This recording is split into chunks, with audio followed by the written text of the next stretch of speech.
مفتی عبداللہ ٹونکی آئے تھے، دیکھ رہا ہوں کہیں وہ نہ لے گئے ہوں۔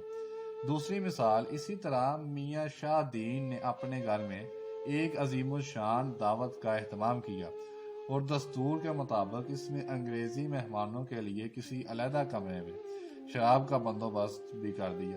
میاں شاہ دین مہمانوں کا استقبال کر رہے تھے۔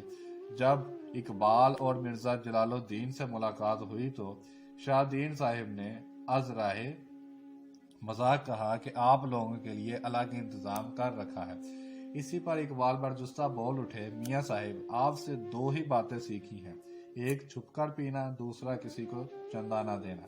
مولانا مودودی نے ایک رسالہ میں لکھا جو کہ علامہ اقبال کی وفات کے بعد جاری ہوا، اس میں لکھا ہے علامہ محمد اقبال تھوڑا مزاح کے طور پر خود کو رندی کہتے تھے جس سے ان کو مزہ آتا تھا، ورنہ اتنے بے عمل نہ تھے۔ صبح قرآن مجید کی تلاوت ان کا خاصا شغف تھا اور بڑی خوش الحانی سے پڑھا کرتے، مگر اخیر زمانے میں طبیعت کی رکت کا یہ حال ہو گیا تھا کہ تلاوت کے دوران میں روتے روتے ہچکیاں بند جاتی تھیں اور مسلسل پڑھ ہی نہ سکتے تھے۔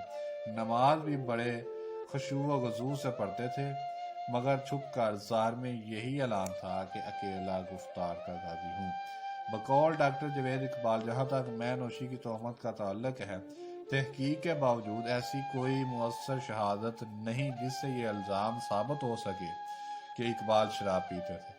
لاہور میں اقبال کی طالب علمی کے عہد میں غلام بیگ نیرنگ نے ان کے حالات قلم بند کیے، لیکن ان میں شراب نوشی کا کہیں ذکر نہیں ملتا۔ اس کے علاوہ ان ایام میں اقبال کے وسائل محدود تھے، کیونکہ وہ اپنی تعلیمی اخراجات کے لیے وہ بڑے بھائی کے دستے نگر تھے۔ ابتدائی 5 سال دور ملازمت سے متعلق سید تقی شاہ، سر عبدالقادر اور محمد بن فوق کے بیانات یا تحریروں میں اقبال کی میخ خوری کا کوئی ذکر نہیں ملتا۔ قیام یورپ کے دوران سر عبدالقادر اور عطیہ فیضی کے ساتھ اقبال کا خاصا میل جول تھا۔ ڈاکٹر جوید اقبال بیان کرتے ہیں کہ میرے روابط عطیہ فیضی کے ساتھ ان کی وفات تک قائم رہے اور کراچی میں کئی بار ان سے ملاقاتیں ہوئیں۔ اسی سلسلے میں ڈاکٹر جوید اقبال بیان کرتے ہیں کہ میرے اس سفر پر عطیہ فیضی نے بتایا کہ انہوں نے یورپ میں کسی موقع پر بھی اقبال کو شراب پیتے نہیں دیکھا۔ یورپ سے واپسی پر مولوی احمد دین اور نواب سر ذوالفقار علی خان نے، جو مرزا جلال الدین کی طرح اقبال کے بے تکلف دوستوں میں سے تھے، ان کے سوانح حیات لکھتے ہیں اور کہیں بھی کسی ایک جگہ بھی انہوں نے اقبال کی میخ خوری کا ذکر نہیں کیا۔ مرزا جلال الدین نے اقبال کے متعلق اپنے بیانات میں واضح کیا کہ اقبال کبھی بھی شراب کو نہیں پیا تھا۔ ڈاکٹر جوید اقبال کی خط و کتابت اقبال کے اس دور کے ایک اور بے تکلف دوست سردار امراؤ سنگھ شیرگل سے بھی رہی۔ وہ بھی یہی تحریر کرتے ہیں کہ اقبال نے ان کے سامنے کبھی شراب نہیں پی تھی۔ اقبال کسی مقدمے کے سلسلے میں غالباً 1912 میں کیمل پور گئے۔ وہاں ان کے ایک وکیل دوست نے دعوت کا اہتمام کیا جس میں چند مقامی انگریز بھی مدعو تھے اور شراب کا بندوبست بھی کیا گیا تھا۔ اس دعوت میں 13.5 سالہ شیخ اعجاز احمد، جو کہ برادر زادہ اقبال ہے، وہ خود اس بات کے چشمدید گواہ ہیں، جو ان دنوں میں اپنے والد کے پاس کیمل پور گئے ہوئے تھے اور جنہیں اقبال اپنے ساتھ دعوت میں ساتھ لے گئے تھے۔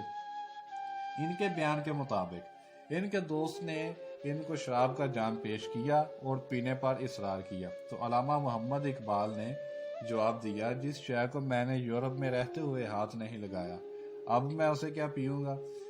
انارکلی والے مکان یا میکلوڈ روڈ والی کوٹھی میں اقبال کی 2 بھتیجیاں بھی ان کے ساتھ رہتی تھیں، جو یہی جوان ہوئیں۔ ان میں ایک کا حلفیہ بیان ہے کہ اقبال نے ان کے سامنے شراب کبھی چکھی تک نہ تھی، اور ایک ہی گھر میں رہتے ہوئے ان کے مشاہدے یا سننے میں کبھی کوئی ایسا واقعہ نہیں آیا۔ ان باتوں سے انسان کے دل میں یہ وسوسہ آ سکتا ہے کہ شاید علامہ اقبال نے شراب پی ہو یا وہ شراب کا شوق کرتے تھے۔ اقبال کے جوان سال عقیدت مندوں میں سے ایک خواجہ عبدالوحید تھے جو اقبال کی یورپ سے واپسی کے فوراً بعد انہیں جانتے تھے اور آخر عمر تک ان کے ارادت مند رہے۔ وہ اپنے مضمون میری ذاتی ڈائری میں ذکر اقبال میں تحریر کرتے ہیں کہ انہوں نے اقبال کو شروع سے لے کر ان کی وفات تک تقریباً 30 برس حقہ پیتے تو دیکھا، مگر کبھی یہ نہ سنا کہ انہوں نے اس سارے عرصے میں شراب کو ہاتھ لگایا۔ اسی طرح جاوید منزل میں قیام کے دوران ڈاکٹر جاوید اقبال سن تمیز تک پہنچا۔ اقبال کو اس نے کبھی شراب پیتے نہیں دیکھا، بلکہ ڈاکٹر جاوید خود اس سلسلے میں بیان کرتے ہیں، ایک دفعہ علامہ محمد اقبال سے کوئی سکھ ملاقات کی غرض سے آیا۔ علی بخش نے اس کو اقبال کا عقیدت مند سمجھتے ہوئے اقبال تک پہنچا دیا۔ اس وقت اقبال کے پاس ایک عرب قاری صاحب بھی بیٹھے ہوتے تھے جو ان کو قرآن پاک خوش الحانی سے پڑھ کر سناتے تھے۔ اسی دوران وہاں وہ سکھ پہنچا اور کچھ وقت اقبال سے باتیں کرتا رہا، پھر وہاں سے کمرے سے باہر نکل کر برآمدے میں آ بیٹھا اور میز اور کرسی لگا کر علی بخش سے مخاطب ہوا کہ تانگے میں پڑی مجھے ایک بوتل اور گلاس لا دو۔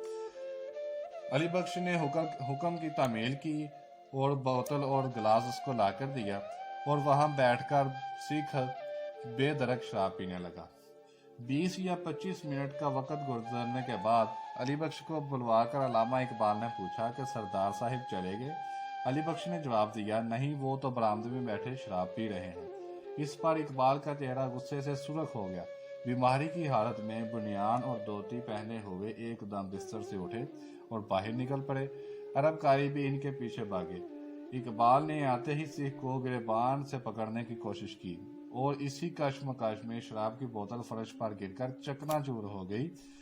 گھر میں شور سن کر ڈاکٹر جاوید اقبال بھی دوڑتے ہوئے موقع پر پہنچے۔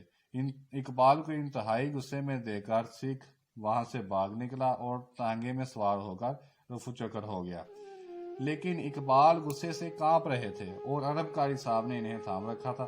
جاوید اقبال لکھتے ہیں کہ اقبال کو پہلی دفعہ علی بخش پر اتنا غصے ہوتے ہوئے دیکھا۔